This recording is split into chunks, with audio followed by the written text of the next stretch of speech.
that, man, I know you said you're rounding off, but then that in itself takes an hour. I want to create solutions which help people Be this person I want to be in the future, I have to follow this path. seeing their lifestyle, the type of lifestyle that I want.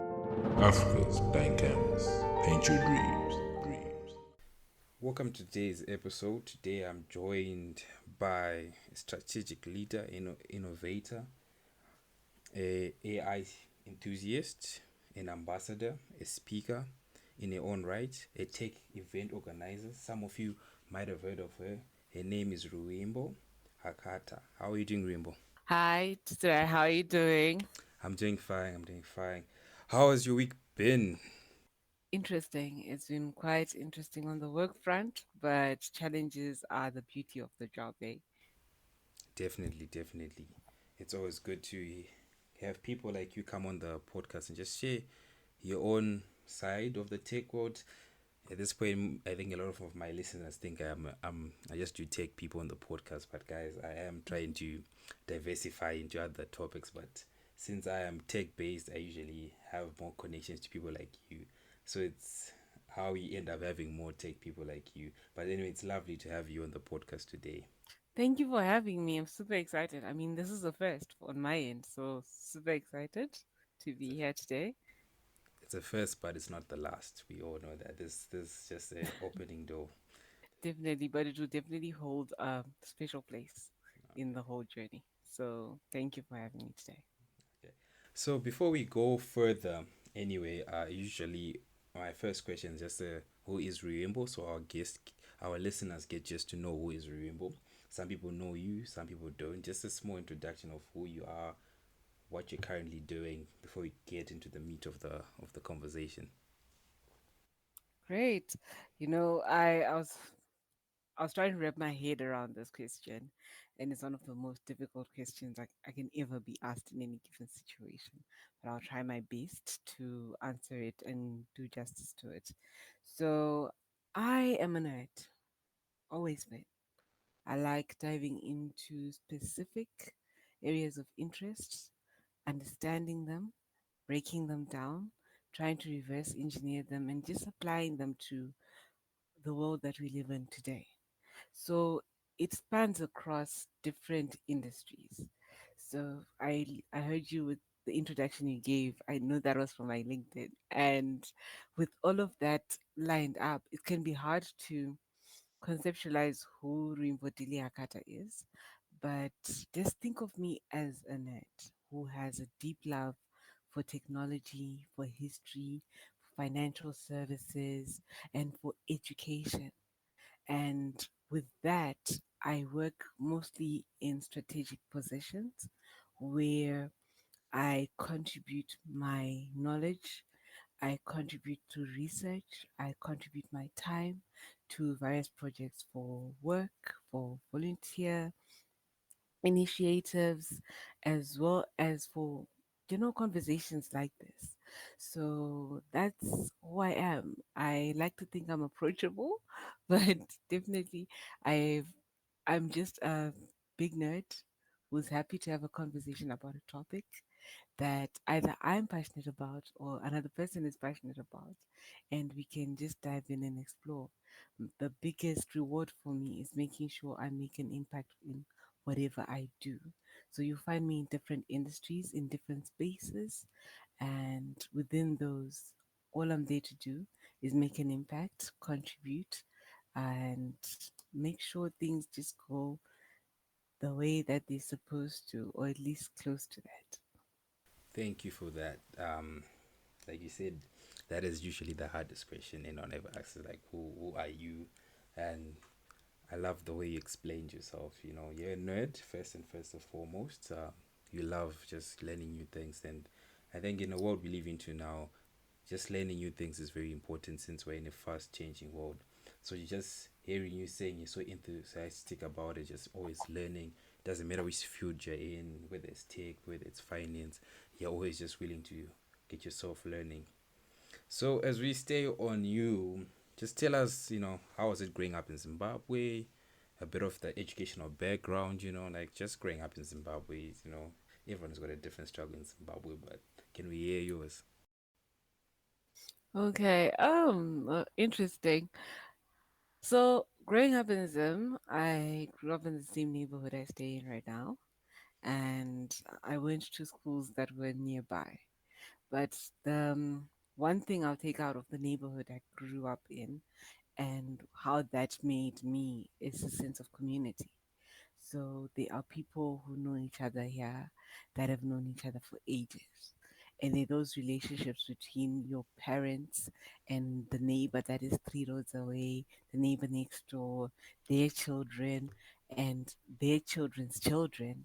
And you find that the ones who are around the same age group, we meet up, we talk about what are you doing now? How can I contribute? How can I help? We used to talk about different areas that most of them are excelling in right now. So that sense of community and having someone who might not understand exactly where you're going, but then is encouraging you and saying, "Hi, so I've heard someone talk about this. Let me just go ask them. Did you know this other person is working in that area?" Really built up the way I am today, which is the networking part, the referrals part of things, where if we meet today and I understand what you like, where you're going, the next time I meet someone who's like that, the first person I'll think about is you. And I'll tell them about you and I'll tell you about the other person and hope that you can meet up and do something in the future. So that's how my neighborhood structured me in terms of networking. Then going into school, especially high school, it was quite a competitive environment. I went to Tinoth High School in Wesley, and that was 2 combis a day, so that was used to be hectic. But there was a sense of you need to be punctual, and when you are called to spaces, you need to show up and present your best. Our headmaster didn't like any excuses, so it would be yes, you took 2 combis, but next time wake up earlier. And during that time, he used to beat us. So it's structured the it's actually instilled in me some form of discipline, which was when you asked to do something, you need to show up and you need to show up right and you need to do it right. So there was that sense of pride. There was the sense of directions, some form of like structure, rule based structure. And it gave me my first leadership opportunities because I was the deputy head girl there. I was genuinely just aiming to just be a prefect. And then for them to place that leadership role on me, I realized there's a lot of leadership qualities that I was overlooking that other people were seeing. And from there, just having an opportunity like that then made me realize that maybe I need to look deeper into myself and understand how I lead and where I lead and where in the future I would like to lead. And that is what structured the leader that I am today, which was there could be someone who will look at you and will see your potential, and then they'll help you structure it by either honoring you with a position they believe you can execute, which I believe I try my best to execute. And then you just have to then do the rest of it, which is most likely 60% of it, to show up and prove them right that they were correct to put this honor upon you and to give you these roles. So that's how high school shaped me, and that then shaped my university. It then helped me boost my aspirations. I made lists, I made plans, I tried my best to execute them. And with that, just being in a leadership role, even in your teams, will teach you certain things about what can be perceived as failure or lessons, as well as just generally dealing with people. Because what most people may not know, as much as I'm a nerd, I'm a deep introvert. And being put in positions and spaces has made me break out of my shell and appear to be extroverted. And with that is due to opportunity. And those opportunities, I did get a lot of them in high school and some in university, in which I am a graduate of AU. And it was a really, really good experience, eh? Because that also opened doors and opportunities, and it helped me with engaging with people from different cultures because of the cross-cultural interference that we have in our classes, that we had in community gatherings, that we had even in our rooms in dormitories. And that helped me with my French because in high school I did French, but then in university I got to practice French.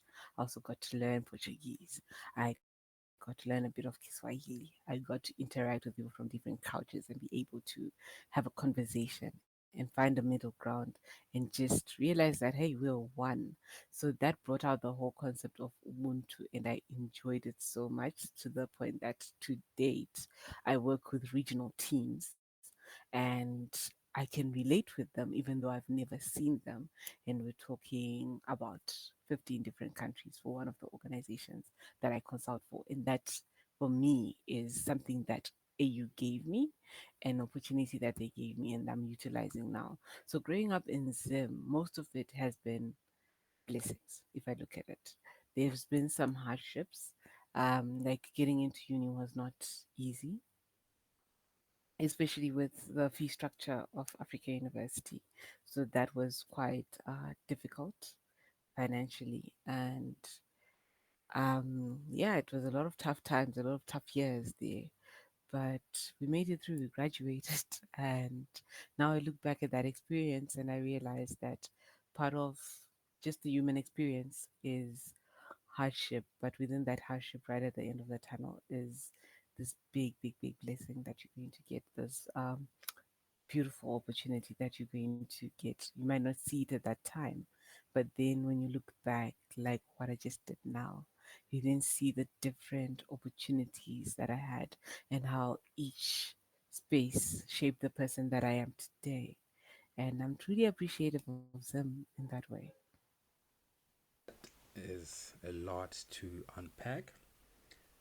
Growing up in Zimbabwe is very, like you said, sometimes we don't look at life in a way of blessings until we begin to reflect. And I know, growing up in Zimbabwe and maybe Africa as a whole, we usually live too much in the present. And when you live in the present too much, there's like a lot of stress of the present and anxiety of the present that makes you not appreciate the good things. It's only now, a few years later, when you reflect back, you realize that there were so many blessings you have received over the years. And I love the sense of community you talked about in the neighborhood, which is something I feel like it's slowly slipping away from communities with the suburbs and everyone with their gated houses. Very few times you see streets, kids playing in the streets anymore. Like basically everyone just in their own doors. Like you'd be like to someone like, do you even know your neighbor? And they're like, nope, I've stayed in this house for like 10 years and I don't even know who's the neighbor. And that's something, it's the times changing, but it's something we need to go back to and just build that sense of community. And I love the journey of, like you're saying, when you're going to teen ward, there was two combis a day and you was too punctual within the day, which which is a lot. I give you respect for that. I take my head off to you. It's because a lot of people always have excuses. For example, getting into two combis. For people who don't know, combi, that's public transport in Zimbabwe. um, Most people would like, you always be late school. It's like, oh, it was because the combi was late, there was traffic. They always give excuses. But I like that your headmaster like was a no nonsense person. It's like, if it was due to traffic, just get up earlier and beat the traffic. And that type of teachings when you're young do shape the person we become in the long run. And I love that when you were shooting for just being a prefect, but you became the deputy head girl, which is, you know, just the start. Most people don't realize in the moment, but it's the start to your whole entire leadership journey. It's the start to what has made you who you are today. To be in certain positions that today came from those few students, teachers who believed in you. Like, you see the leadership potential, and they gave you a chance, and you seized that chance, and it helped you grow. Lastly, you being an AU graduate, as an AU student myself, I understand what you mean by the culture, the cross culture. Meeting so many people from different parts of Africa. Certain countries you didn't even know that existed in Africa, and you find it kind of fun, like, oh, it's actually in Africa. I never knew that. And it's a lot to unpack, and I see that we're gonna be here for a while and diving deep more into all these types of topics and just trying to get there. So as we continue now from there, what was how did you get introduced into tech? Yeah. You know, how was that journey? How did that journey begin? Ooh, okay. Interesting. So introduction to tech. I'll have to give you a bit of background about my family. So my mom worked in finance. So there is this year, I don't know, it was early 2000s. She got a laptop that she was using for work. And from time to time over the weekends, we used to open the laptop, usually to play games, play like solitaire, and because that's the other thing. My mom used to play mathematical games. So you wouldn't find a fun game. You'd find like something mad strategic in there. And we used to play solitaire, Sudoku, and there was chess there as well. And I remember when she downloaded it, she's like, I want to learn. I want to be able to play this game and play it well. And Microsoft had an teaching assistant back then for the chess game that they had. And I remember asking myself, so how does it know that this move is supposed to be that move and that move? So that sparked an interest. And getting more interactions with the computer, it's also sparked the interest of, so how does it just do all of this stuff? Then when I got to Tino, that it became a bit more pronounced. And we had our computers, basic computers, Form 1, Form 2 for everybody. Then in Form 3, you were supposed to choose what practical subject you needed to take on. So in Form 1, Form 2, I had the computers because they were basic for everyone. Then my practical subject was fashion and fabrics. And then I had computers as an option right at the end of Form 2 to say when you're getting into Form 3, what do you want to select? And these two had the same number of marks. And my fashion and fabrics teacher said, a lot of people are going to computers, so why don't you do fashion and fabrics? I mean, it's the same mark anyway, because that was the basis they were just analyzing on. And I remember saying, but I'm not really feeling this sewing thing. And I really want to see and learn more about how a computer works. So I remember our first lesson was to screen people, and our teacher introduced us to logic gates in Form 3, gave us an exercise. A lot of people dropped and said, hey, this is too much. But it was that lesson and seeing the delivery that he gave it with, the passion that he had explaining the logic gates, then seeing the question come in as, oh, it's not just as easy as one plus one, I'm getting a whole circuit here, and doing physics as well, it just made sense. And after that, it was just uphill from there because I just fell in love and did the form for computers, pursued it to A level. But I remember after that lesson for logic gates, I just knew this is me, this is where we're going. Your teacher was an evil person. First class of the day, you're getting straight into Oh, the logic gates. Come on. You're getting there. Someone saying build a circuit.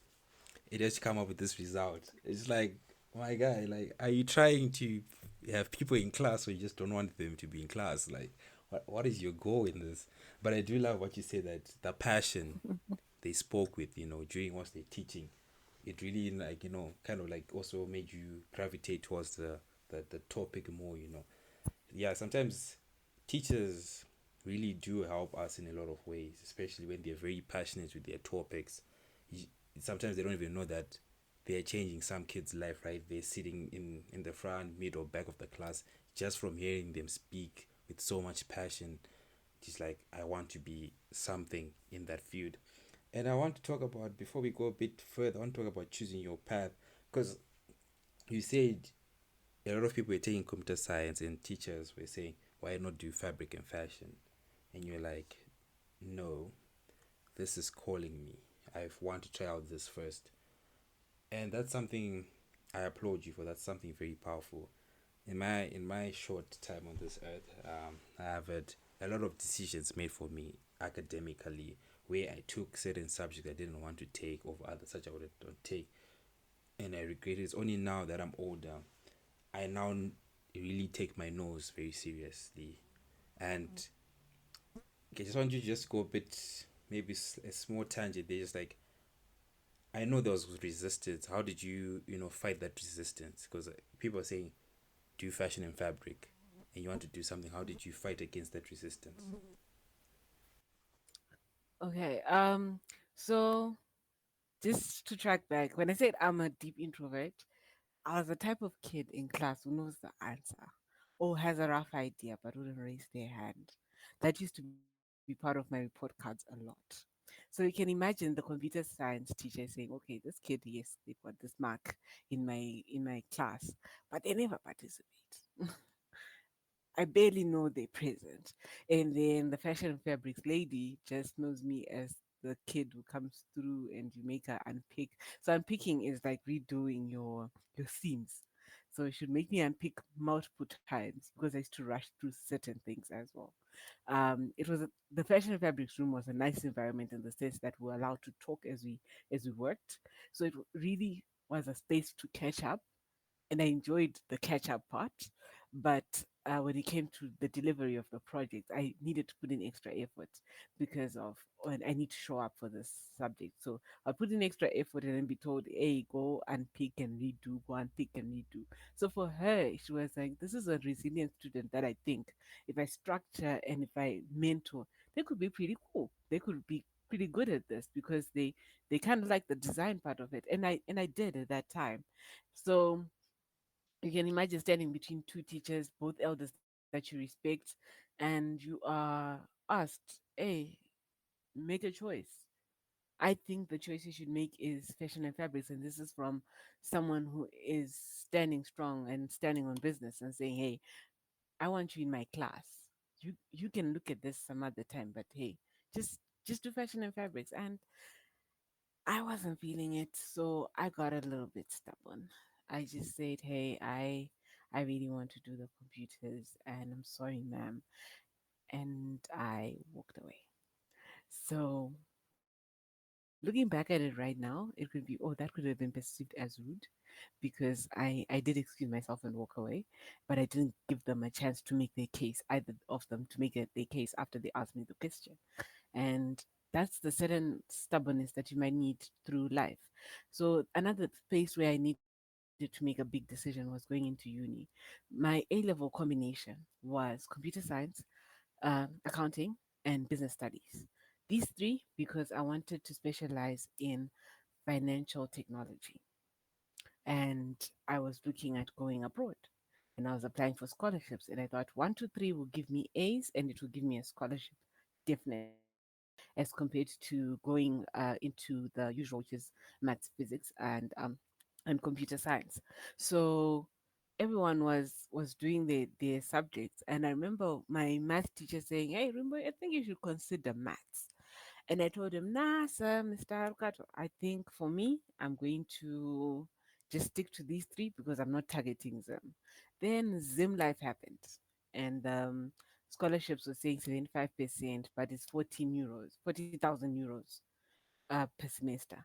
Or you've got a 50% scholarship and you need to top it up with 15,000 euros. Or I think the lowest one was 10,000 euros. And then when you converted that to USD and you add in the remittance costs and you add in the space that we're at in the country at the time, it became very, very tough. And we had a very frank conversation with my parents, which was, hey, this won't work out. So you need to apply to Zim unis. And I was applying and applied everywhere. I mean, everywhere.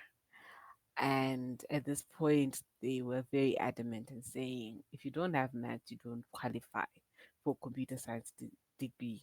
And there was my 12 points on a result sheet, and I've got computer science there. And that was my argument to the administration. I already did computer science at A level, and you don't want me to do a computer science degree because I don't have math. Balance me real quick, yeah. And they were not having it. So I applied to every state university, and I got offers for everything other than computer science. And I ended up at AU because they accepted me. but everywhere else it was tough. And now you have to justify yourself to relatives, you have to justify yourself to your parents as to why you're being so you actually sound like you're hard-headed and you are not just listening to advice because the other options were quite good. Why are you really just looking at this with a narrow point of view as they looked at it? And then even when I got to AU, I remember during registration, I met one of the registration staff, and he said, "Hey, in March we're taking information system CIS, right? And you can start as soon as March." And this was February, and I'd gotten the space, and I had to tell them there and then because they had convinced my mom that hey, they can start in March, they can start next month, they can actually be on campus next month. And I had to look at my mom and say, hey, CIS is not computer science. CIS is CIS. I want computer science. And yeah, she rolled her eyes. She looked at me like this kid is gonna be the death of me. But sometimes you really need to know where you're going. So I knew exactly where I wanted to go and why I wanted to go that direction.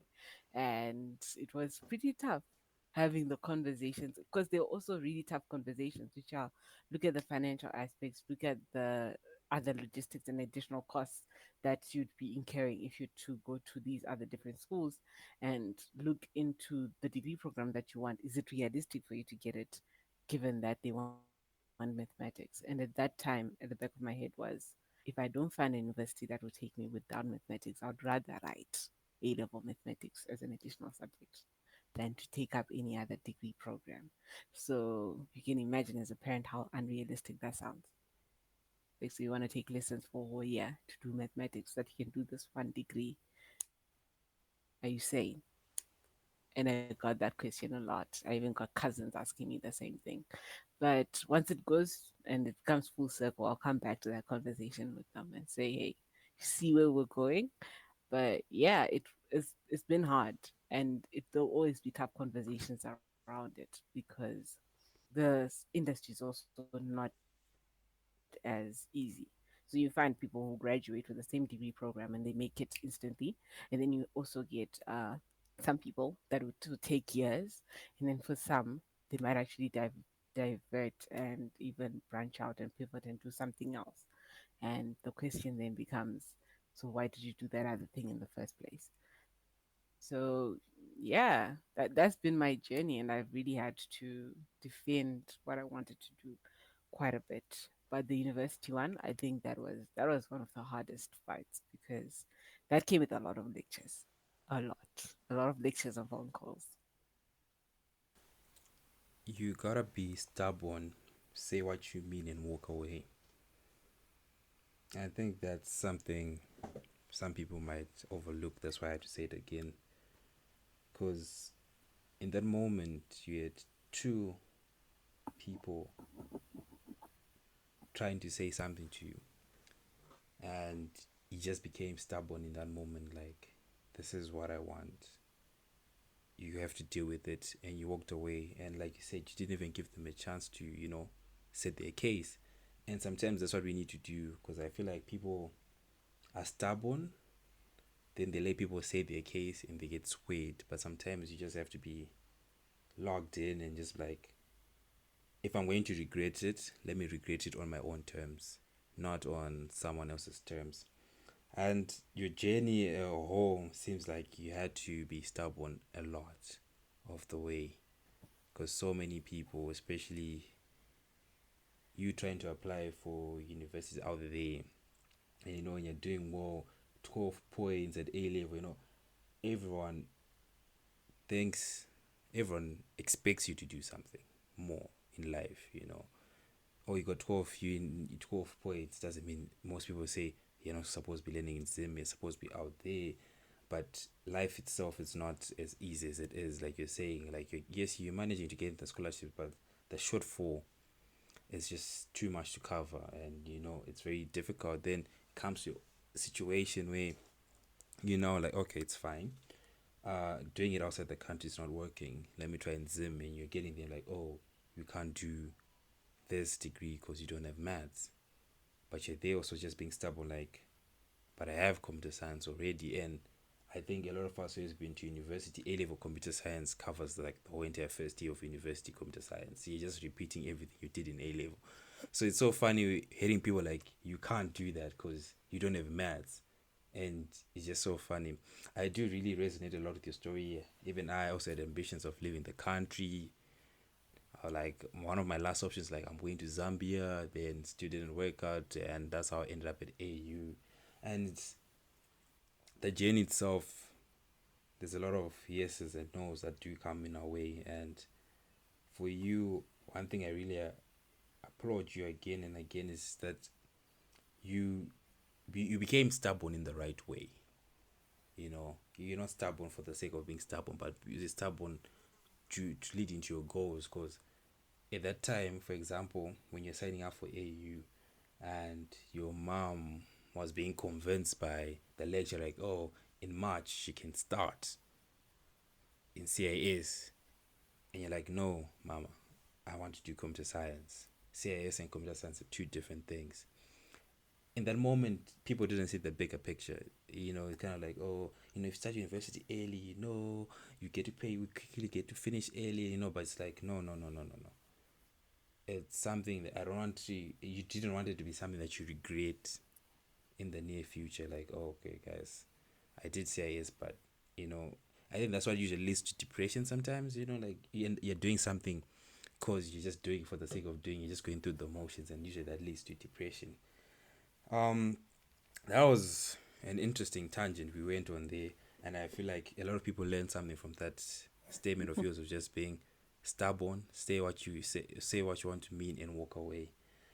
And I remember in your growing up in Zimbabwe, you said you had a sense of community in your environment, and I think that sense of community is something I think you continued searching for everywhere you went, and I think that led you into tech communities.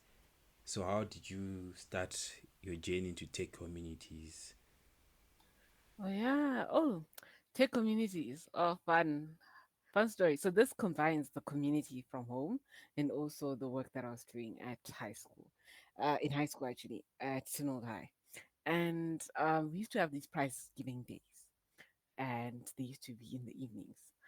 The master of ceremonies would say out the people's name, but it would be so fast that people wouldn't capture the name. So we figured, hey, we spoke to our computer science teacher, me, and another gentleman. We were like, hey, what if we digitize this? So we put this on an Excel sheet, then we put it on slides, we put in their ID, we put in the award that they're getting, so that if someone misses it, as this person is walking onto the stage, at least the projector will show, right?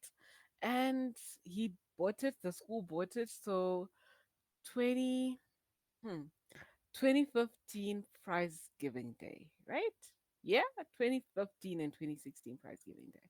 Between those two, a lady who was a Tech Women Fellow was at the prize giving day, and they were applauding. They were there to celebrate their niece, and she came after and she applauded me and said, "I was expecting to see a guy by the projector. I wasn't expecting to see a ponytail in braids just moving the slides along." And I like that. I work with Tech Women, and this is what we do with Tech Women. And Tech Women was a as an organization for women. It has different spaces in high schools, and they run an innovation challenge each and every year. And at that time we had a Take Women Zimbabwe, and she wanted me to introduce me to Take Women Zimbabwe. So that was my first introduction to Take Community. She took me to my first event as a volunteer. I thoroughly enjoyed it. We were at Bare Primary School. We were talking about basics of computers and digital technologies. They partnered with one of the telecommunication companies here in Zimbabwe, and we were doing some form of user engagement for them. So we're taking them through a platform. And I enjoyed it so much because at the end, people would ask their questions and put them on this banner that was right at the wall. And my job was to compile it and to see the curiosity within people and to see how the technology would transform the people's lives, because we showed them use cases where they could use the platform, and they even started talking about different ways they could use the platform that were not on the script. just blew my mind. And I figured, I think I want to do this again. So if that year in August, there was a Facebook hackathon, and that Facebook hackathon was held by Facebook developer groups, which is a tech community, and they were hosting a tutorial half of the day. Then afterwards, they were going to let us apply for the hackathon. So same lady who invited me, Madame Aritha, invited me to this event, and I went there. It was hosted by Impact Harare. I was volunteering, but I was part of the sessions. I listened in on how to create a chatbot, how to work with APIs using Postman. That was my first introduction to Postman. And I was just opening my laptop as we go till we're called in to do like the food, to do the t-shirts, to do swag and other things, and just do the organizing part of things. And I enjoyed that event as an attendee and as a volunteer. Went home late and I had $20 in my pocket, which was amazing for me because it was um, this high school kid. Now I've got pocket money for like the whole month. I was excited, and I figured I wanted to do this again. I want to be more engaged with these communities. So even in the upcoming year, I did the same. I got into communities, Facebook developer groups mainly. I was attending their events. I was looking at other events online, attending webinars. And when I started university in my second year, I don't know, it was first year, second semester, 1, 2, I tried to start a community on campus and it was called Nerd Nation. And I remember trying to register it, and we had, yeah, and we went to the office, right, for SRC and the clubs, and their feedback to us was, we're not registering a club called Nen Nation, call it IT Club, and we called it IT Club. We had 56 members. We had 3 sessions, and then after those 3 sessions, we became part of the i5 Hub, and I started working within the I5 Hub, which was another community, but in this case now it was adding in the entrepreneurship side of things. It was adding in a whole bunch of opportunities as well. Then on holidays, I would go when I'm back in Harare. I would then attend Facebook developer groups meetups. I was learning. I gave my first presentation in 2019. Yeah, 2019. During a break, it was I was volunteering at Impact Abara, and it just said, "Hey, I know there is this new cryptocurrency, and Facebook is releasing a cryptocurrency as well. So for our meetup, how about I give a talk about our cryptocurrency, which is Simbo Cash. Simbo Cash had just released its white paper. So I made an analysis of it. We had an engaging a speaking opportunity there. And then after that, we're going to dive into the the Facebook um the Facebook crypto. I'm forgetting its name. It was Facebook Pay, yeah. Then we're going to dive into Facebook Pay, its blockchain side, and as well as its wallet side, and just break it down like that. And that was the opening talk. One of the first few times I had an opportunity to speak to people who had more experience than I did, who understood the topic a bit more, and just lead a conversation. And I remember it so vividly because I felt an interesting type of joy where you feel fulfillment in organizing this event that has gotten people talking, has gotten people interacting, gotten people trying to contribute to a movement. And it also has you as an organizer seeing the numbers increase, seeing the engagement increase, and then just ticking all of your KPIs right after the event the following Monday and saying, that was pretty cool. We should do that again soon. And from then on, it's just, yeah, it's just spiraled. Facebook developer groups, Google developer groups, women take makers. Also worked with the Elevate I5 Hub club, which was on campus, and Elevate was creating these tech-centered clubs around all innovation hubs and universities, and that was an interesting experience that then just grew into, I really enjoy communities. I like contributing towards them, and I've been contributing, volunteering my time, doing the events, organizing, doing the curating, helping out in whatever way I can, whether I was there in person or remotely speaking at events. But in essence, what I would like in terms of community I had talking about Zimbo Cash, where you enjoy being there, being in the moment, the conversation is fulfilling, the experience itself is memorable, such that it's a core memory, and you remember that, oh, that other event, I remember it so well because it spoke to me in this way. And I know not every event will do the same for the same people, but if at least one person at an event can just say, hey, that event spoke to me, that gives me so much joy. And it's so much validation for the work that we do, because at the end of the day, with communities and tech communities, it's really about the community coming together and talking about different types of tech, how to build it, how to break it down, reverse engineer it, what are they doing right, what are they doing wrong, how could they make it better. And sometimes ending up with, okay, open your laptop, I'm telling you this doesn't work. And I enjoyed that whilst attending community events, because there's always that one guy or that one girl who has their laptop on, and then people start contributing to whatever they're working on. It could be, why do you have your laptop on right now during the event? And then they'll say they've got a problem. What stack are you using? That person is an expert in that. Then you see people gather around and try to solve the problem. Or during lunchtime, you will find people talk about a certain technology stack, debate it out. And those conversations get so passionate. But at the end of the day, when you sit down and you look at the points, you can get a trajectory of where you can go with your career, where you can go with your projects. And we've gotten a few people actually contribute to each other's projects just based off interactions.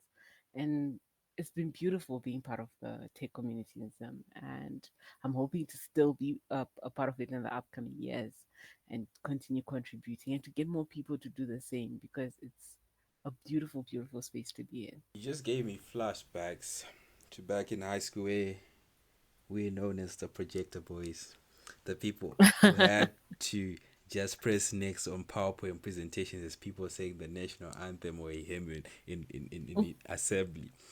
We would be so happy about doing that projector stuff because when everyone else was told to stand to sing, would remain seated down.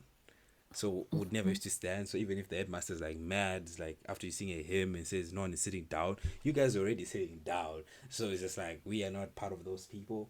So it's such a funny memory, and I just want to thank the lady who helped you from doing Tech Women in Zimbabwe. We just saw that and it's like I thought this was gonna be a guy, but it's a girl, and she like started that journey into Zim Tech communities that has led you this far. And like you said, it's been an interesting journey from trying to create a club called Nations. That would have been something. Um, I don't know how I'll walk. I'll try and walk proud with that title on me, but it is it is what it is. So it's really funny. Of course, I don't think anyone ever likes the name IT Club. It sounds too generic. It sounds like it doesn't have any oomph or any meaning to it. Just like IT Club. Having something cool like Ned Nations makes it unique in its own right. That is.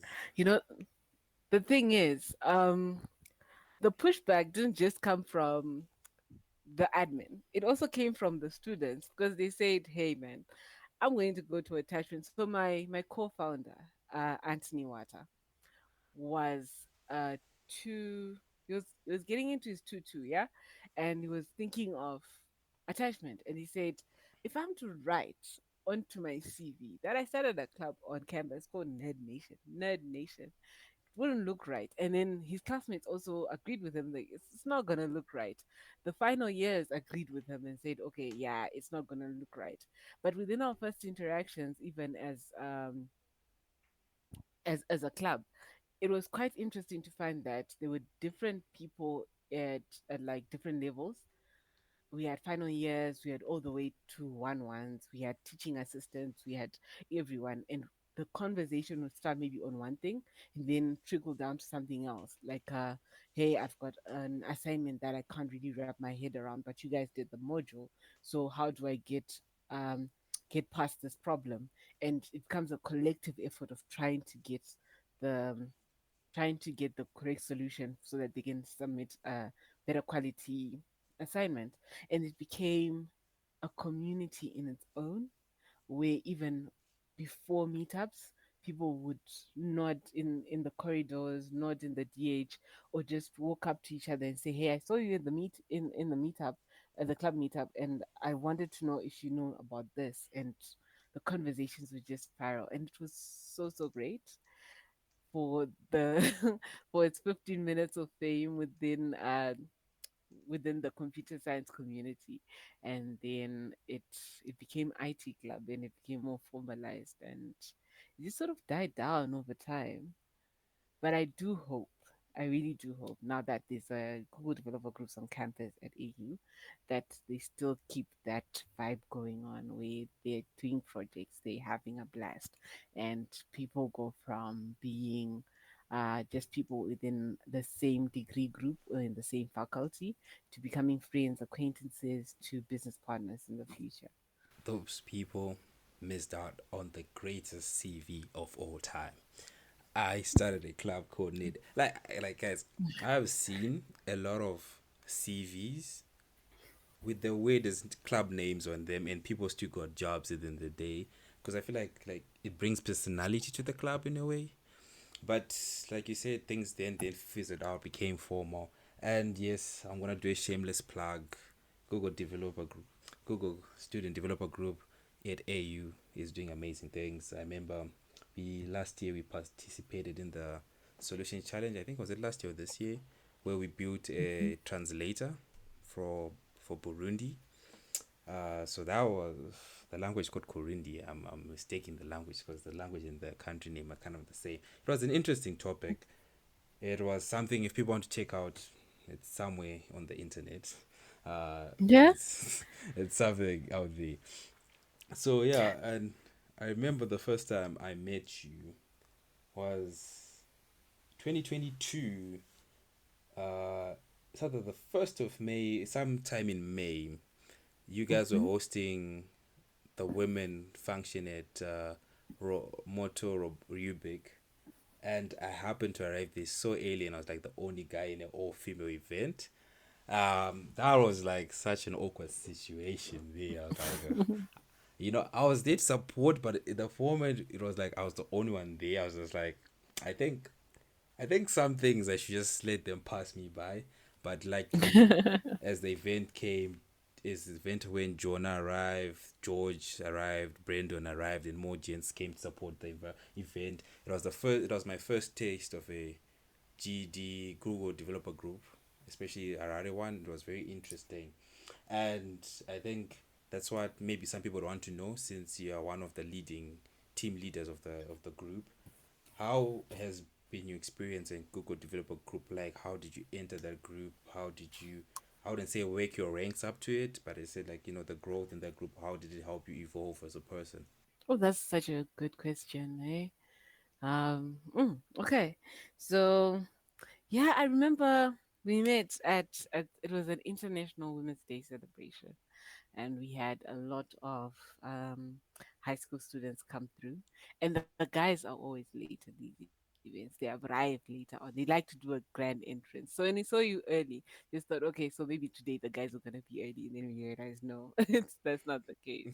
But we really appreciated your presence, because when the events termed women something, like for example, the International Women's Day celebration is under Google Women Take Makers, and the name suggests it's a women only event, but actually, what we're trying to do is encourage inclusivity and diversity within the crowds, but whilst also encouraging women in STEM.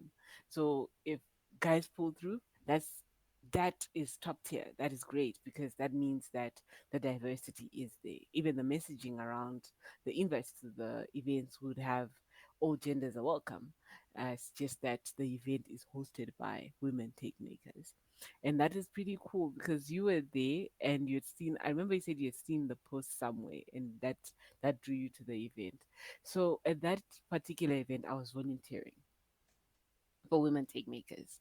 And prior to that, I'd also volunteered for Google Developer Groups Harare. I'd volunteered for other women take makers events. And prior to that, I was volunteering for Facebook developer groups.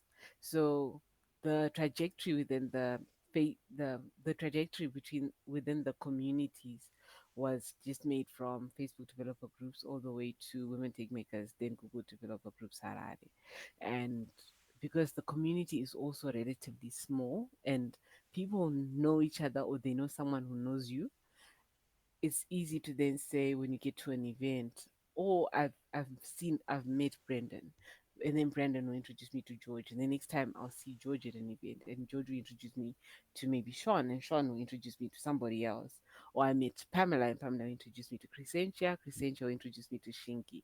And that's exactly what happened there. So it was, oh, for our events, Rainbow usually volunteers. And then you get a reach out and say, hey, are you available? Or would you be interested in this? And then it just spirals from there. And what I also did intentionally at the beginning of engaging with communities was I actually asked for the volunteer opportunity. So it wasn't waiting for a post or asking someone, so how do you do this? I just went straight up and said, hey, I've got time and I think I would like to volunteer my time to this event that you're hosting. So if you need someone to pick up the chairs, I'm here. If you need someone to help with the catering, I'm here. What time would you like me to be there? So that's how I usually end my messages when I want something. What time would you like me to be there? So the question is not, oh, do you take volunteers? It's I'm willing to volunteer, and this is what I can do when I volunteer, and what time would you need me for this upcoming event? Or would you like to meet up with me prior to it? Happy to set up a meeting between these days. And then that gives the person who's reading a bit more context because they don't need to think too hard about it. It becomes, oh, you can be here by 9 because the event is starting at 10. Be here by 9. And then I'm there by 9 and we set up.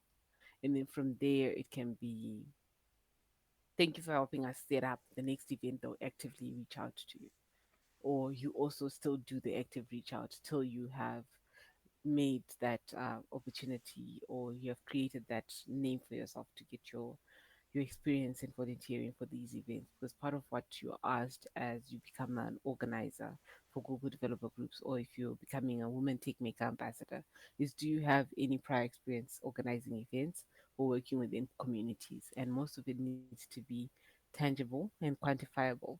So if you can make it that way, you're able to get the opportunities. I became a Women Take Makers ambassador this year in August, and that opportunity opens up each and every year for any women or men that would like to become Women Take Maker ambassadors.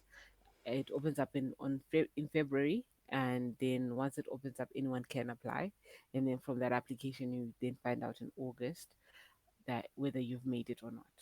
Um, but it's really an open space. Then for Google developer groups, we tried something new this year. We released a call for volunteers onto our Twitter page as well as our LinkedIn page, and we are calling people who are interested in volunteering. So this is an open call for volunteers. So when you sign up on it, it's asking you how much time you can dedicate, which areas you'd like to work on, what you're expecting to get from volunteering, so that if we can figure out if someone who's willing to volunteer just a single day, maybe they can volunteer for an event. If it's someone who's willing to volunteer a few hours in a week, maybe they can become part of our event planning committee, and then they can work with us in that particular way. If it's someone who is willing to volunteer most of their time, maybe they can shadow one of the organizers or the core committee members and handle, say, social media or handle different aspects that may need a day to day or every 2 days touch.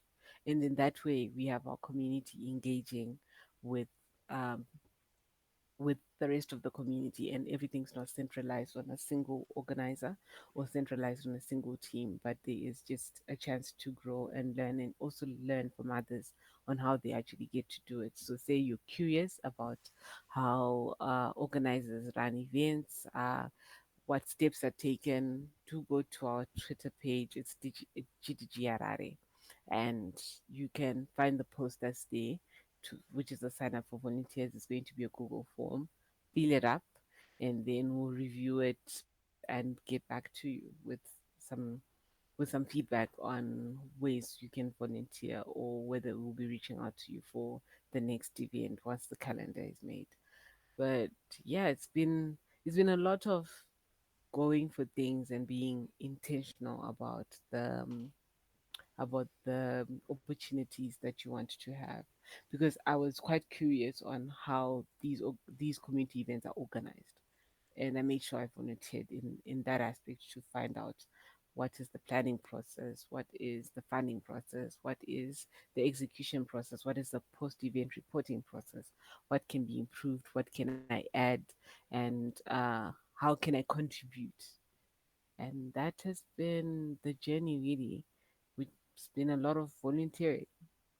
I would first like to apologize to the people who are listening and who would follow the GDG Harare page on Twitter. I was one of the people in charge of the page and I did a very terrible job. I promise to do better there. I'm very sorry for that. But I do love what you're saying about volunteering. I've also had the pleasure of volunteering to a few organizations. I think I volunteered at WeCode Zimbabwe, which is run by Tao. That one specializes Yeah. in with kids, learning, teaching kids how to program. I remember we started it in the early days, 2020, 2021 there. And it's so amazing to see how far it has grown, from just simple Scratch to HTML to Python, then now to robotics, and seeing the kids who continuously come back again and they evolve, and you can see their skills get better. I also had the pleasure of volunteering for uncommon.org. That was a bit of a different situation because their structure there is now just hoping a lot of underprivileged youth would maybe put in go for A level, O level university and give them IT skills and help them be job ready. And just being in that environment and seeing people who came with nothing live with something is very amazing. And I really do commend you for like volunteering, just starting small. Like you said, event starts at 10, arrive at 9, help out, talk to the organizers, get to know the people. And for those people who are very interested in joining the Google Developer Group Harare, like she said on their page on Twitter, on LinkedIn, it's there. The call for action is there. Just apply, share your times, and I think they'll be really happy to help you. Still on the topic of events, let's talk about the signature event of the year, Google Fest. The journey of Google First. How has it been? I think, is it like your second year running Google First, or how many years has it been running Google? Just tell us the journey of Google First. One of that is actually this year I was on the part of the organizing team, and again, people, I apologize, didn't really do much. A lot was going in my life, but organizing that is very difficult. And I just want to hear from your side, as being one of the main leaders of the organization of that event. How was it last year? How was it this year? What we plan for next year to be like? Okay. So first, I became lead for Google Developer Groups Harare this year. So this was my first lead organizing Google Developer Festival as a lead. Last year's Google Developer Festival, I was part of it as a speaker. During that time, I wasn't able to do the volunteering because I had just gotten my job and I was caught up in it, and I really couldn't get free time to help out other than a call here and there. So last year's Google Developer Festival was last year's and the year before that, I think, and 3 years before that, was hosted by Brendan Bandy, and he did an amazing job because it has grown over the years. I will say one thing: with each festival, you learn something new. You get insights into the next one, and then you try to make it better and better and better. But what really works, what is the key, is having a good community. So I understand you've been apologizing and saying, hey, I had all of these personal things going on, but that presence that you had, the meetings that we had, the contributions that you shared, all of that added on to Google Sheets and referenced helps in making it better. So there are things that we had planned that we didn't get to do, But then this believe next year, it's we didn't get to do this in 2024. Let's do it in 2025. Where did we miss it? Where did we miss the mark in 2024? Let's make sure we can go past it and hit that KPI in 2025. And oh, by the way, KPIs are key performance indicators. I am coming I'm coming from corporate. I've been saying this word, I think, since eight, and then I'm realizing it. I just had a mental note right now that did I just say KPI again? So yes, key performance indicators. This is like our objectives. So we had objectives and goals that we wanted to reach, and we reached most of them. And there's some that we weren't able to. There are partners we wanted to partner with. Some we're not able to partner with now, but then we're hoping that in 2025 we can. So Developer Festival is hard, but it's a good type of hard. It's character building because you go through it all. You go through the team dynamics. It will test your leadership qualities. It will test your attention to detail. It will test your performance under pressure. To test your performance during uncertain times. It will also look into how you engage. So you'd find that sometimes you're deeply engrossed in working on the details for the festival, and then you get a text saying, so is anyone invited to the festival? And this is popping up at say 11 p.m. You've work, you've got your second screen is showing something else, probably failing, and then that message pops up. So you could feel a bit overwhelmed and say, okay, I need to respond to this. And then you're like, yeah, hey, definitely everyone is invited. But then you remember that I didn't put my contact details on the poster. Why is this person reaching out to me? What's going on here? But then you realize that it's also part of being a leader and being visible, where if someone has your contact details, they're going to reach out. And personally, there's a time I was feeling quite overwhelmed because it was more of being overstimulated by a lot of people, having a lot of people in my space and not having time to just say, hey, I'm in my space. It is just me. It's just Ruvimbo in a space and have an hour or two without the the engagement with the next human being so that I can balance out myself as a person. And at that time, I didn't realize, oh, this is a moment for me to grow and realize that it's only going to, I don't want to use the word worse, but then there will be more inquiries later on and they'll increase over time because this is not just a testament of just people reaching out, but this is the testament of the impact that you're having because the person who's asking is probably going to be a first time attendee and they need as much detail as they need as they can get so that they can be able to attend and be prepared for it. Some of these things are quite intimidating when you look at it. It's like Google Developer Festival. So do I need to be a developer? How many years of experience do I need to have? Can students come through? Can people who are non-technical come through? We understand what's going on. All of those questions are questions that are coming from genuinely interested people who want to make it, and you want to encourage that so that for the community growth and for just the diversity of things, and for the conversation to be richer, to have those people come through and even bring a plus one. So it was, yeah, it takes a toll on you personally, it takes a toll on you physically as well because you're up, you're doing your work for that particular day for your 8 to 5, and then you're going to need to work on to defist and blow out the fires that are there. You're going to need to check out if everything is in order. Have we posted this? Have we done that? Have we reached out to this person? What do they say? What do they need? What's going on? And it's a lot of pressure for all of the other organizers as well. And the beauty of it is, unlike Brandon, I had a great team. I had a really great team. People who dedicated their time, their networks, people who were doing this over time, even though they had a lot of other engagements and really wanted to see the event be a success. And that is the beauty of community. It just became full circle in that moment. Just realizing that, okay, you're not running this thing alone. You've got a team, and this team is here to help. Everyone is on an equal basis. We are contributing, we are reaching out and giving feedback, we are sharing what we're facing, because it wasn't easy for everyone as well. Even when they're reaching out within their networks, there were a lot of no's. There were more no's than yeses. And some of the yeses were last minute yeses that needed, okay, yes, so now what do we need to do? We need to do that, we need to do that. It's asking for off days at short notice. And you know that's gonna go on your record at with HR and your manager. This person just gave me a short notice because they wanted to do something. And people came through.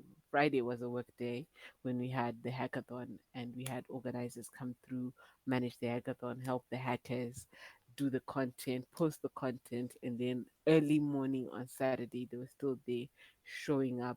Late afternoon on Saturday, the 26th, they left the place clean. Um, everything was paid, set up, and everyone got home. But they got home exhausted, and I hope they got home and went to sleep with the joy that I had. As much as I was exhausted, I had a great amount of joy because we made it happen. Dear Fest had started 3 months back in the planning, from what it's supposed to look like, how many people we're targeting, who do we want to engage. All of that was months in the making, and a lot of effort that went into it. So it's pretty cool to see people come together and do the work and make sure that the events come to life. And the more we have people like this, the more we will be able to grow our tech communities. So it won't just be Google developer groups, it would be Python community with their Python. I remember PyCon was the following, no, PyCon was the week after DevFest in the first week of November, is it? And then there was also an AWS group that was having a session. So you can imagine just the toll of you've done work, you had a hectic weekend, but now you're going to another tech event because you're also supporting everyone else within this community, and seeing everyone they collaborate and work with different platforms was pretty cool as well. So yeah, it's an interesting journey, but definitely fun. It's definitely a growth opportunity, and it is also a space for you to see the power of coming together and going towards reaching a goal with all the hardships that you face. When you see the vision come to life, it's a very I'm going to say beautiful experience. Yeah, it's a very beautiful experience. And I would like to congratulate you on hosting the Deaf Fest. Unfortunately, I couldn't be there due to other community members. From the people where some of my friends were there, they really had a good time. They enjoyed themselves. I had the pleasure of interviewing Farerari. His name's very hard to say. I'm a soldier. The one who won the Bank ABC challenge for the hackathon. He had a wonderful experience, saying that he made the whole entire project like in 2 days. So it's a lot of people enjoy it, and I know next year it's gonna be bigger, it's gonna be better, because year after year you can only go up, you can only improve it. There's no going back anymore. It's like, we did this last year, what can we do new this year? How can we prepare better? And like you said, as long as you have a good team, it does ease that workload a lot. Just having the right people supporting you during that time helps lead to successful results. With Google DevFest, we can only hope for it to get bigger and better. As we stay on this topic of Google DevFest, tech communities, there's a question that has been ringing at the back of my mind, and that is, why do so many Zim tech communities fail? Uh, Over the years, some have popped up and quietly disappeared. What's your thought on that, and what can we do as maybe bigger tech communities to help these ones that usually just fizzle out and never heard about again? Okay. Oh, so yeah, that is a tough question. I've asked myself over and over and over again. So one of the things that fail is funding. So you find that, say for Google developer groups, it's under Google communities, right? So funding, you'll be expecting to get some form of support from Google, in which most communities do. but it's not every time you get that funding. So now you're sitting down and you're thinking, we have $0. We want to bring to life a developer festival.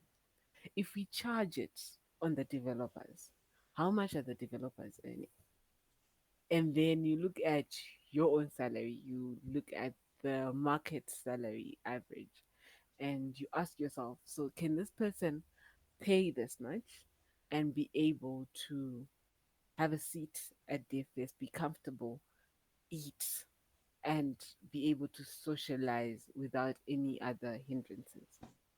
And then when you think of all of that, you're moving your numbers from maybe one digit, 2 digits, and very soon, depending on how you want to structure the developer festival, you might find yourself in 3 digits as a cost of attending an event. And when you think back to that, 3 digits, yeah, that's a lot. That's a lot for either 1 day event or a 2 day event, even if it's including training and you're just using the money to cover your costs. It's a toll on the developer themselves. Then you think back to, okay, what's the next alternative? Let's look for sponsors. You go, you look for sponsors. That's another journey. You asked, who are you? Why do you need the money? What's your track record? Where are your company documents? Um, there's a lot of paperwork that is involved in getting sponsorship, and it's coming closer and closer and closer. And then you end up thinking, is it still worth it? Can you still make it happen? Or you get a sponsor and they say, hey, we'll think about it, and they think about it for 2 months.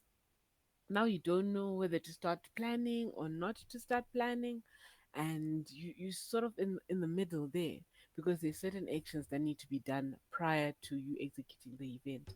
You need to engage the community, you need to let them know this is coming up, you need to have them contribute towards the event itself. And then you also have the issue with the community. Communities are nothing without the community itself.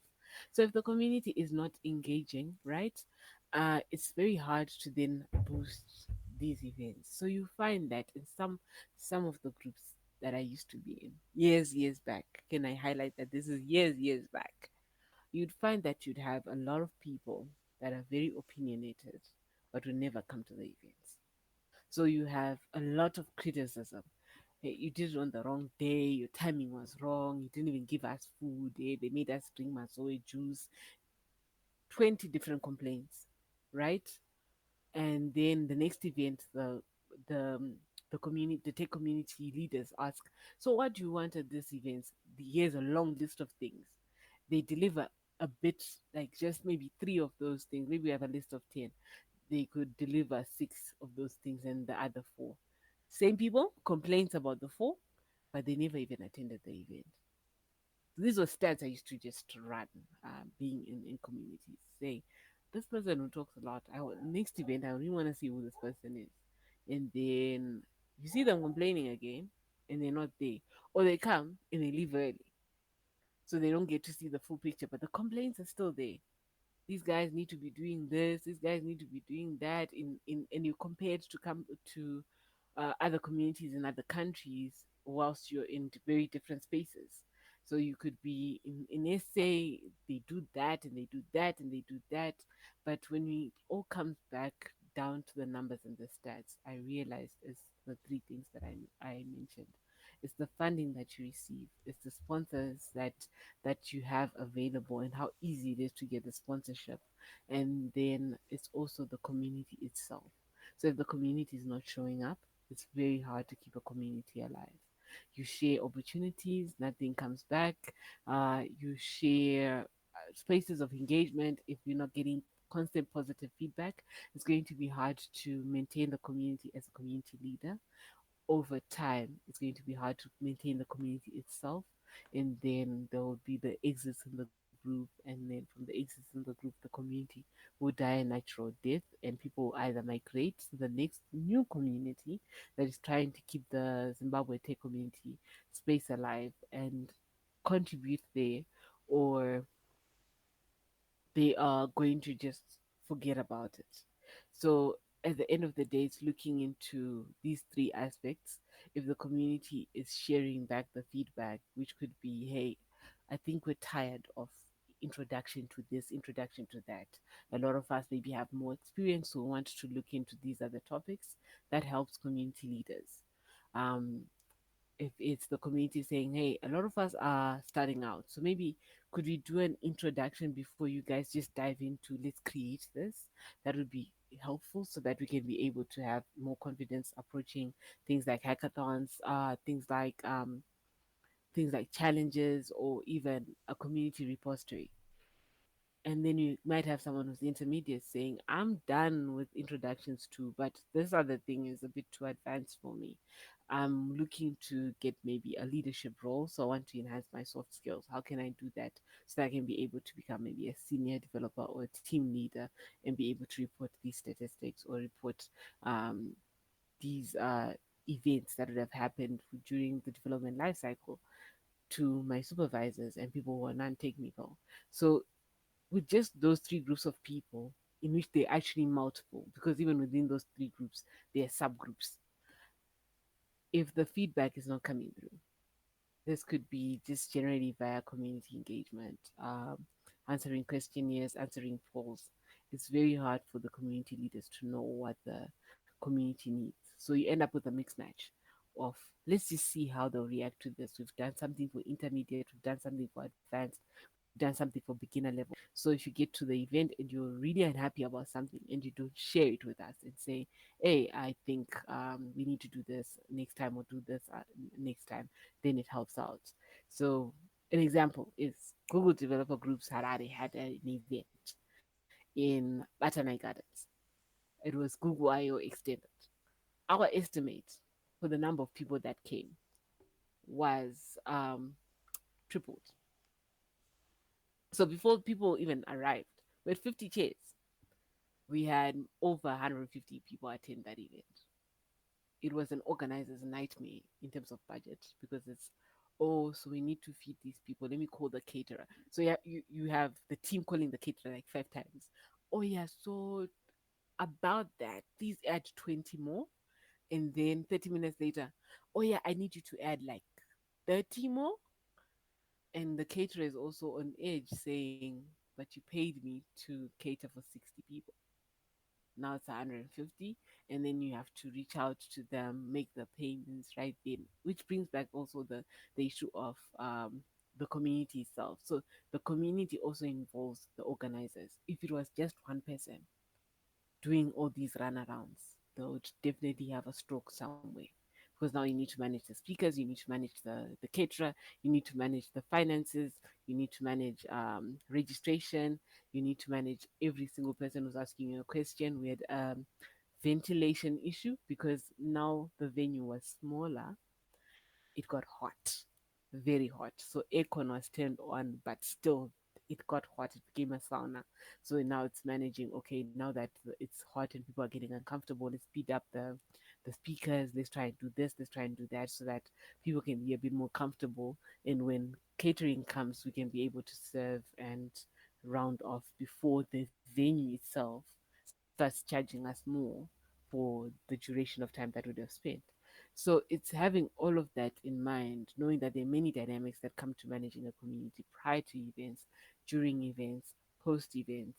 But the key feature is feedback from the communities and just the ease of access to things like funding. And funding ties into the sponsors that are the organizations that support these communities, as well as just the ease of it getting money from sponsors and having them engage with us and seeing value within the tech community itself. Because that's the biggest question, what is in it for us? And we try our best to put it in the letters, to put it in our engagement, to say, here's an opportunity and would like you to be a part of it. And then somewhere after realizing that, okay, you've shown the value proposition, next you get to the legal work and there's a problem. Are you registered? Are you this? Are you that? Do you have this certificate and that certificate? And then you go back. Now it's back and forth between you and your major communities to see if you should register. And if you are to register, who are going to be the directors? Because in the way they're structured, they are communities that are run by volunteers. But the moment you turn it corporate or you register it, now you have a set group of directors that are always either going to be signing on sponsorship deals or working within the community, which is another thing. Over time, you get. I know this is going to be a controversial statement, but then over time you get old and you lose touch. So if you've been using a certain technology stack, if you've been using a stack to develop, it's very hard for you to migrate because you've used it, you mastered it, you're an expert, you know every era, you know everything that is coming your way. To go back to random eras is very hard because now you're used to this development cycle where you can actually estimate the time you'll be done. When you're learning a technology, you can't estimate when you'll be done with the project. Even if it's as simple as a hello world, you will run into some funny error that you have never ran into before. And with that, you find that if we're to say formalize it and have a set group of people that are holding a community together for a long time, life happens, time happens, and then the community might die out actually from losing touch with the group that is coming through, or it could become closed off to a newer group because now I've been working, say, with you, with Jabu, with Michael and Tazoka in Zandi for a long time.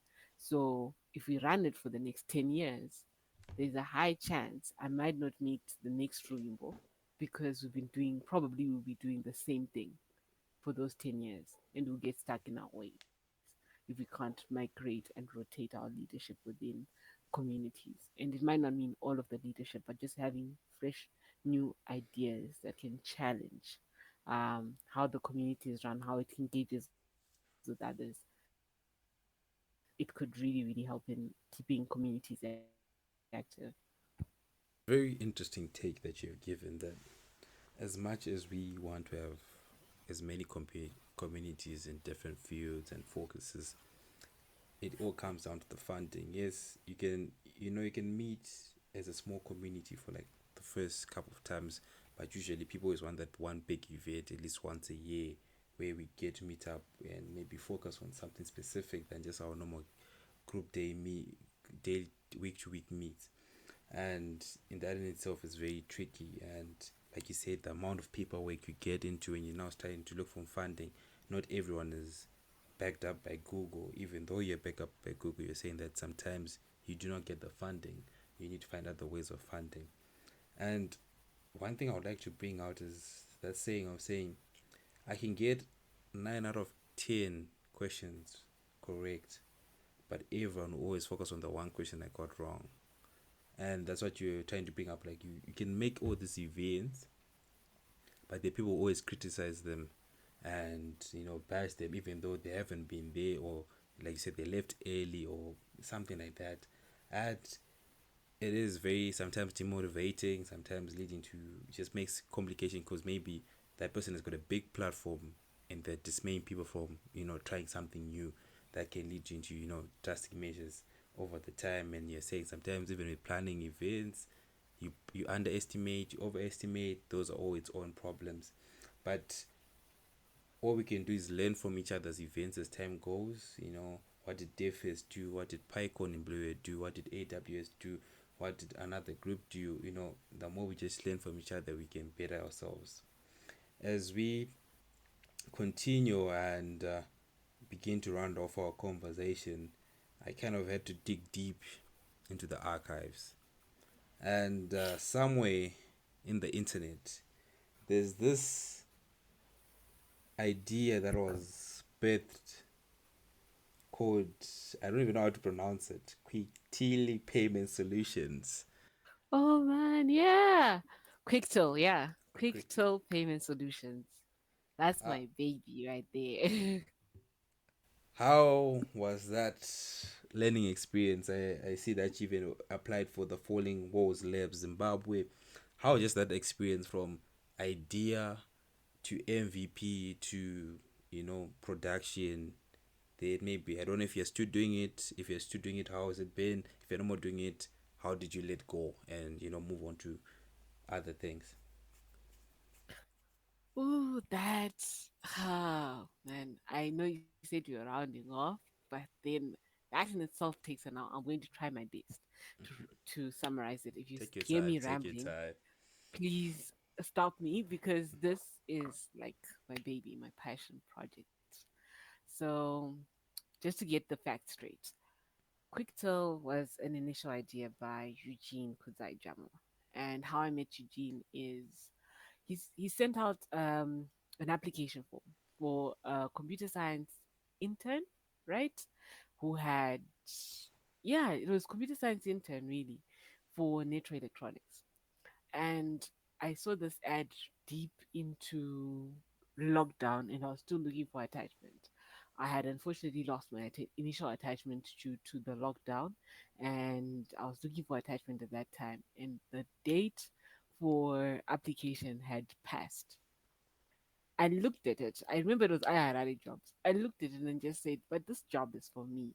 I have a background in robotics. I didn't talk about that, but there's a section where I've got a background in robotics. I've worked with robotics teams before. These guys look like they work in IoT. I've got some value I can share. I've just done a digital marketing course. I think I can help them with their digital marketing as well because they've got quite the presence. So yeah, let me get into this. The application was via an email, and I remember I specifically said one page. And I tried to summarize everything we've put into this podcast into one page at that time. And I said, you know what? If I shoot your shot and you miss, it is what it is. But if I don't, I'm just going to do it. So I sent it through and I wrote a cover letter and I also wrote an email. So in my email, I actually the first line was, "I hope you this finds you well. I know this is late and past due, but I think I've got value that I can add to your organization. I've summarized the work that I've done. I've got a background in robotics. I'm willing to learn because it's something I'm really interested in. And I see you guys work with Arduino and Raspberry Pi, which are components that I've never worked with. And I will be interested to learn from you during my attachment here." And the post was for Blawayo, and I was staying in Harare. So I know the post is for Blawayo. I'm looking to relocate. It's okay. I just need to learn and understand the business. And with that, I got called into an interview. I got asked a couple of questions. I was selling everything cosmetic products at the time, and they asked me how I was going to make money, and I said, "That's how I'll make money. I'll be selling my cosmetics," and because the money was just like an allowance. And from then, it was an incredible experience of he shared his vision for Kwiktill, which was self-checkout systems but on your mobile, because Africa, capital wise, getting the machines may be hard, but we have smartphones. And the example we got, because we spent a week in working in Joina, so lunchtime used to be coming from the 12th floor to Pick and Pay at 1. Pick and Pay Joina City at 1 is terrible. You get in there at 1, you exit at 10 minutes past 2. Lunchtime is already over. So that was the concept of it.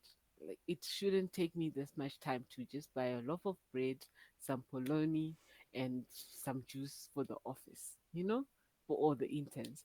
So with that, we started developing the idea. We went from the smart checkout system, which was an app and still is, the smart card system, which I continued in Blawayo because it was being set up in Blawayo with Tatenda. So we're sharing an office down Lobegula Street, and we were working on the smart card system. We're thinking of ways to scan the products, check out if there is any some form of fraud that is happening, check out if there is theft that could occur, if there could be damage to the devices that we're using. We're using an LCD. We had a mini card that we made out of cardboard. It was an exciting time, and that's how Kwiktill was birthed, because what we saw was an opportunity of, I really should not spend an hour in the supermarket. I still stand by it. I shouldn't spend an hour in the supermarket if I want a bottle of water, if I want for one bread. So we worked on it. We registered it. We were able to experiment. We got components. We explored various situations. We played around with scenarios. We looked at its impact on the climate. We looked at its impact on financial technology. We expanded it from just being an app to being Africa's largest data set for retail technology, targeted ads, getting targeted discounts, also just being able to add the new grocery list. So if it's a wife trying to send a husband to go get some groceries, there's no more. Ish, I asked you to go buy Omo. Why did you bring back sunlight?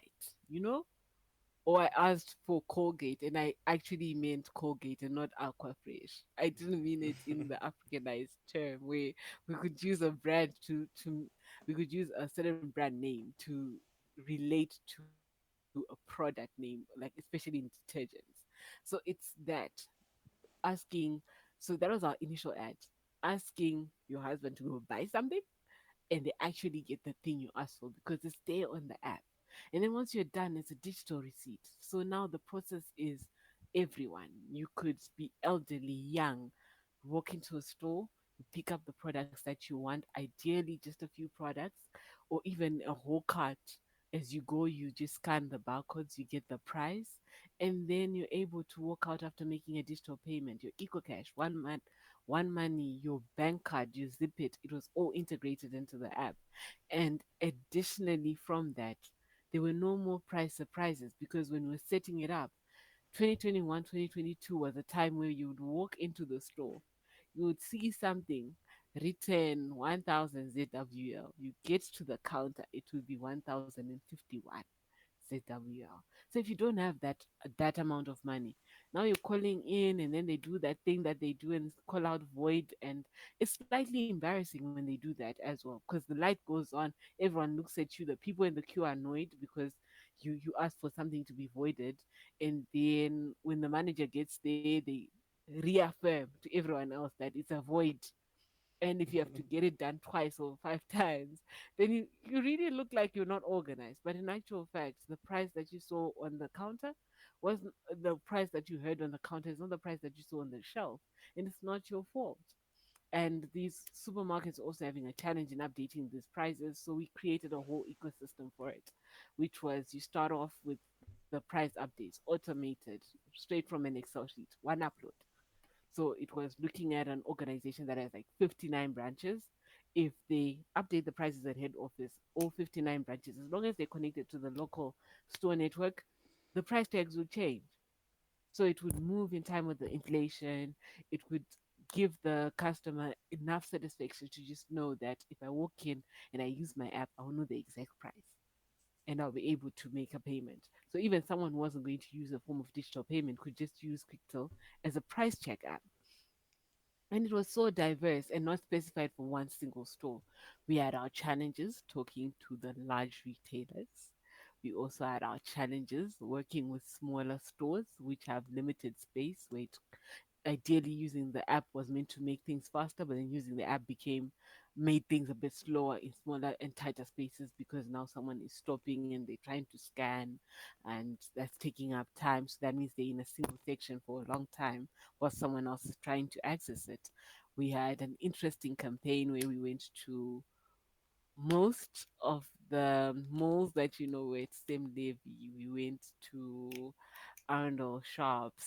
We went to at that time BJ Southgate was opening in the Chiremba along Chiremba Road, which is closer to home.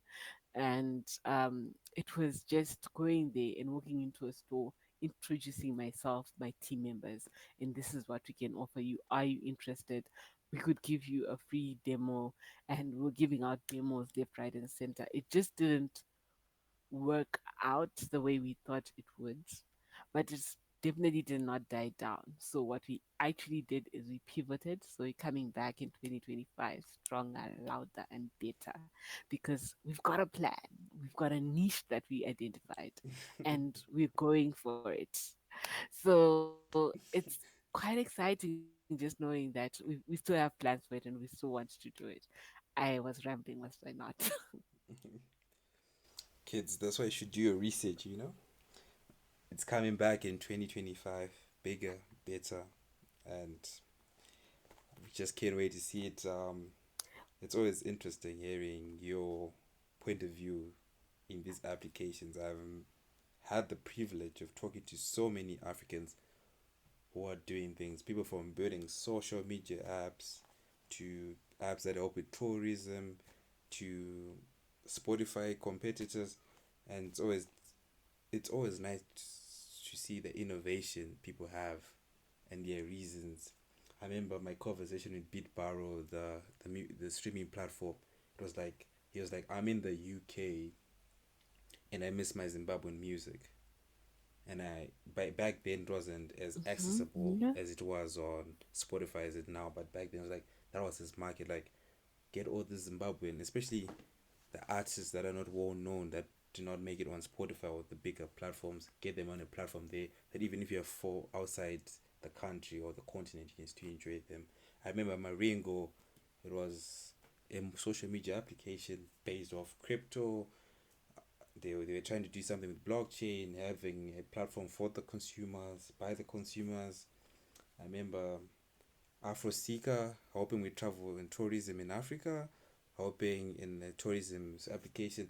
And it's always nice to hear these conversations from people, especially now with Kwiktill. It is something very concerning. To this day, I always ask myself, guys, like, why am I entering into a supermarket?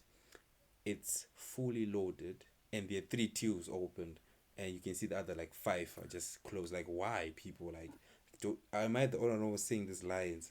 But having something like quick to allowing me that to get in there, scan everything, check out, pay right away, walk out there with my digital receipt. God confirms that I didn't steal anything. I walk out in 10 minutes or less. I think that's a big win. We wish you all the best in that venture.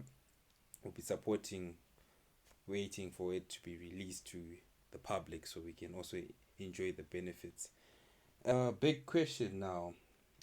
What's next for Ruvimbo? Oh, definitely going to be a tech person on a board. I think that is the biggest goal now. To not just on a board as in okay, you're already on a board for a company that you started with partners. I mean external boards, big company boards, just so that you can add in that perspective.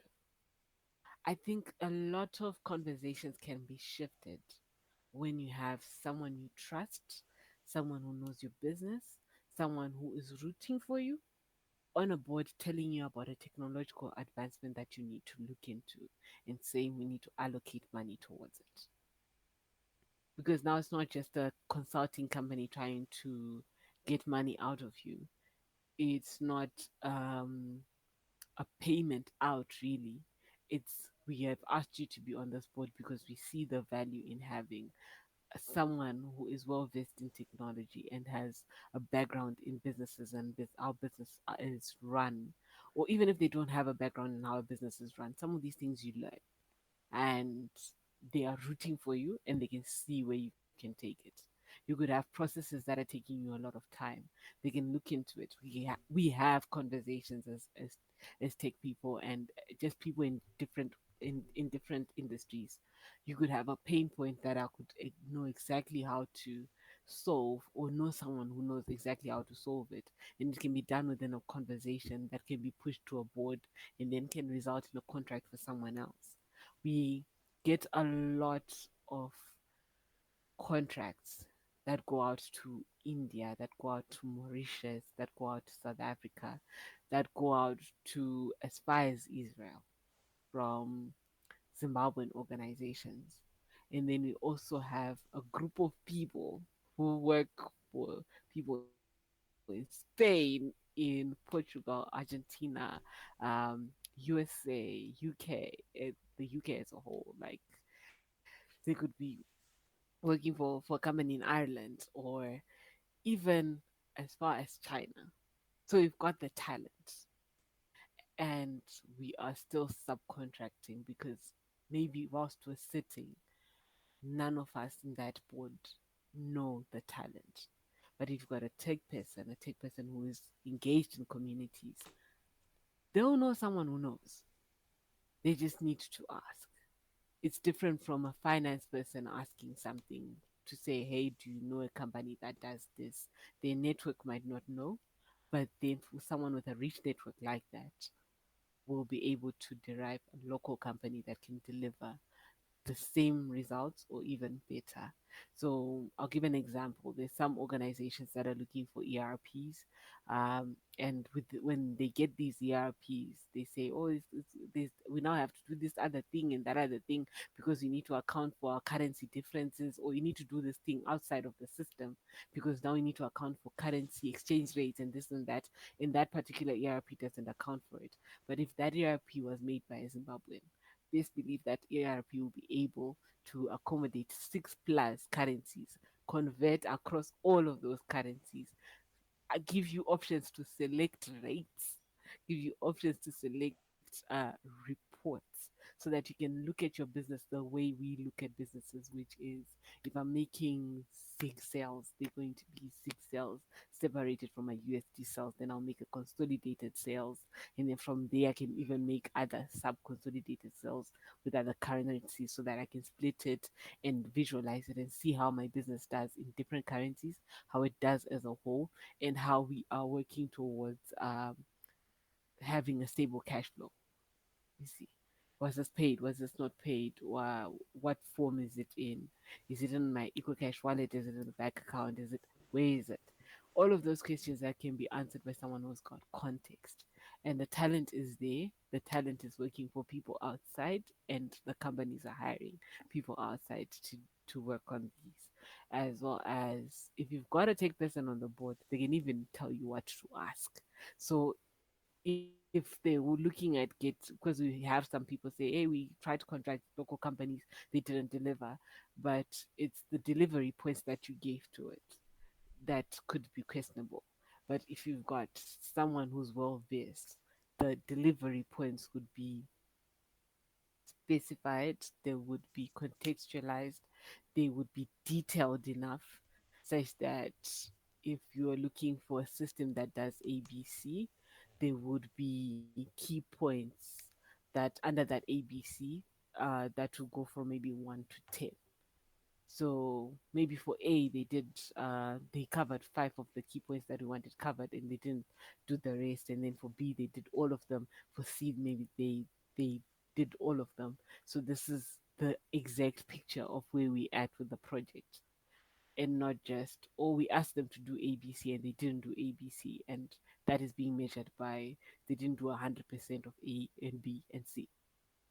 So that is where I'm going, working with local companies and trying to get on boards so that they are tech voices, not just mine, but as many tech voices as possible, so that we won't say we are lagging behind in technology, or we have statements like there are no developers in Zimbabwe, but we have statements like we have 10 developers in Zimbabwe, but for our project, we're going to need 20 more. So we've got a training gap of 20. That is manageable as compared to the constant engagements that are heard on most platforms, which is the default to there are no developers, there are no companies, there are no uh, facilities for this when these things are there. It's just, would you know? And I think you really do bring up a good point of saying we need to have more tech oriented people on certain boards, because so many ideas are pitched, but sometimes they are a bit ahead of the time, that the people currently on the board do not understand the vision. They're looking at from a a now, not like where are we in the next couple of years. A great example is Strive Masiwa. He pivoted to data centers way ahead of the Zimbabwean market, before people in Zimbabwe really ever thought about why not have our own data centers, in house. And it's kind of like that, having those people like you and more people on the board who can, like, it's expensive now, but the return on investment is high, so let's invest. And we wish you all the best in that endeavor. hopefully to see you there when people are now pitching their ideas. Like, oh, when I was pitching my idea, Ruvimbo was there. She supported me. She helped me get a deal.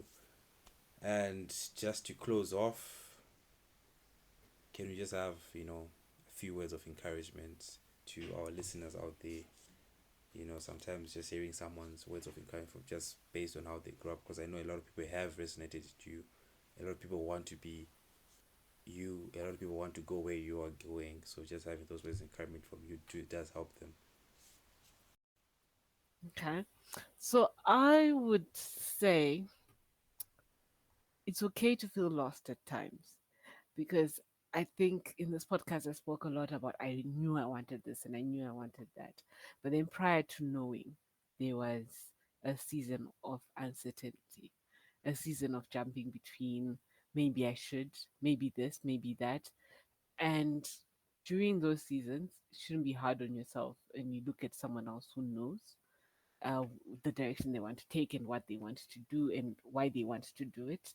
But give yourself time, because all of it is time based. So there are certain experiences that we're going to go through, and those ones are going to be a test of character. This whole year, 2024 for me was a test on character and a whole lot of character development. And thinking back to it now, you see the character development, but in the moment, it doesn't feel like it. It feels like you're punching the air, you're not going anywhere. These people look like they're doing better. Just stay your course and run with it. Sometimes things look like they're not working. Maybe they just need a pause for that time and you need to pivot and do something else. Um, Maybe you need time to introspect and see certain things. And above all, surround yourself with people who are there to develop you and to see you grow. And I don't mean this as an actively look for people that are going to be yes men in your endeavors. Look for people who tell you when you've done something wrong, if you can do better, if you are overlooking an opportunity, and people who applaud you when you've done well. So it's friends, it's people within communities, it is colleagues, it's people you share interests with, it's people you don't share the same interests with. It's a diverse group of people, but people you know are routing for you as much as you're routing for them, because it's also a two-way street. And that's how you build connections, that's how you grow, and that's how you can see other opportunities in spaces when you have great conversations with people and listen more. There's a lot you learn from listening as to speaking.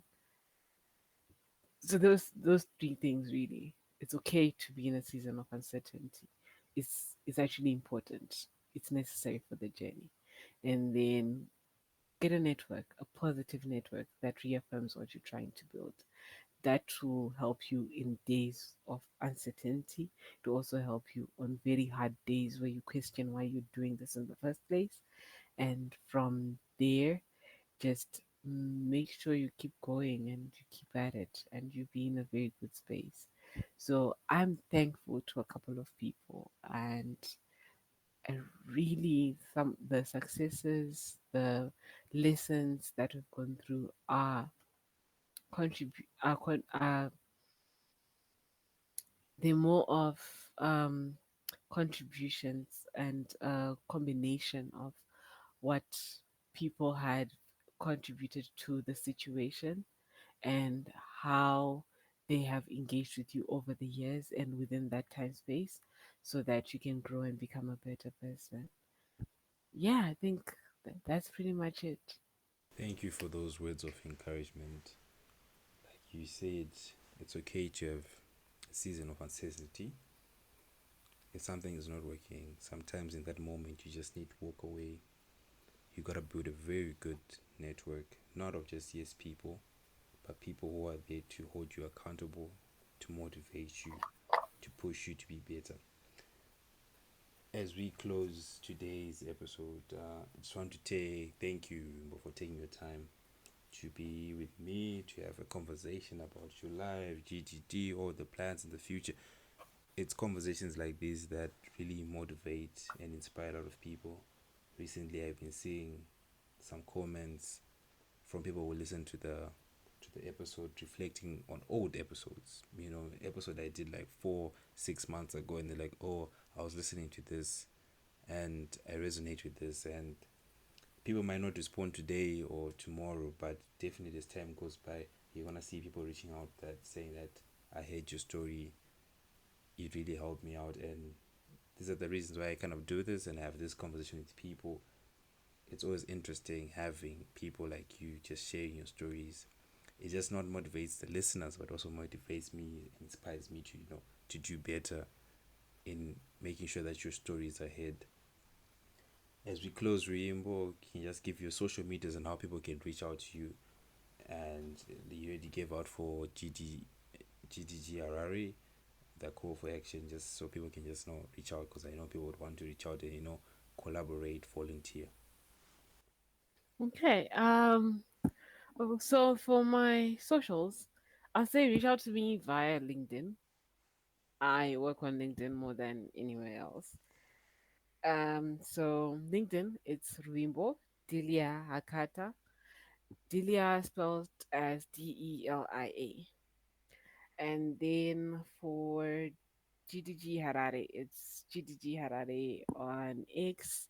It's Google Developer Groups Harare on LinkedIn. It's also Google Developer Groups. Oh, actually, it's GDG Harare on Instagram. And we'll be opening a lot more accounts, and we hope we can get a lot more volunteers. And please understand that for the volunteering, you don't need to have like this part of a tech background. You could be a designer who wants to practice design and want to volunteer for the graphic design. Happy to have you.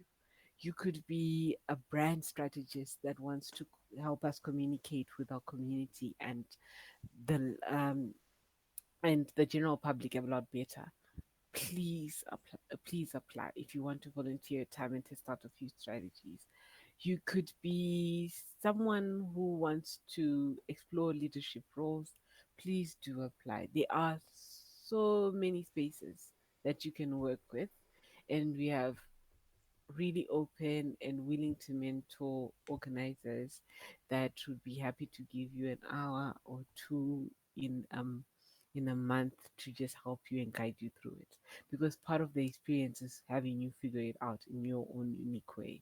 So it's definitely not going to be a series of, oh, so do these tasks 1 2 3. It's here's the objectives, here's what where we want to go, here's a guideline of how you can do that.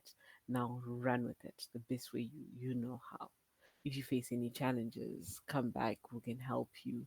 If you have any questions, come back, we can help you. But having that creative freedom to explore and work is a very empowering and great opportunity for growth. Thank you once again, Rimbo, for taking your time out of your busy night to be with us today. We wish you all the best as the socials have been given. Hopefully, people reach out, especially people from outside tech. Their skills are very important to the mission of the group. Everyone has a role they can play in the organization.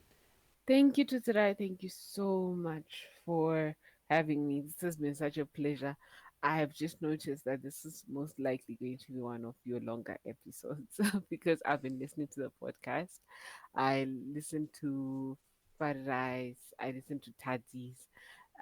It's no, sorry. It's is it Tadzi or Fadzi? Yeah, but I listened to a couple, right? And I enjoyed them thoroughly, and I'm taking the time now.